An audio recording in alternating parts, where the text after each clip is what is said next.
kapısına da İbrahim, çanta alacağınız vereceğiz ya. O Takmak eski ister misin? bütün evrakları hazır. Takalım mı?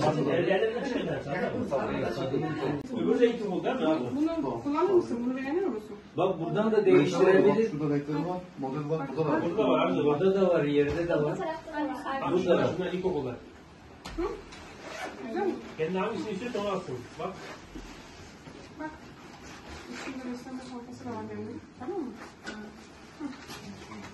Öbürüne de bakın bakayım. Ona da şey Tamam yapayım. bunu beğendik. Burada da var. Güzel. Çocuğun biri de orada var. Beğendin mi? Sen oraya geçer misin? Yanına Gel. Sen tut O şunu zaman çantanı. sırası neyse o olur o Başka zaman. yerden getirdi, başka yerden verelim. Çocuğun istediği yaparsa. Vallahi Vallahi numarayı ilk baştan nereden başlatırlar acaba? O önemli. Galiba alırız. Evet. Yani yukarıdan yok kimse bunu...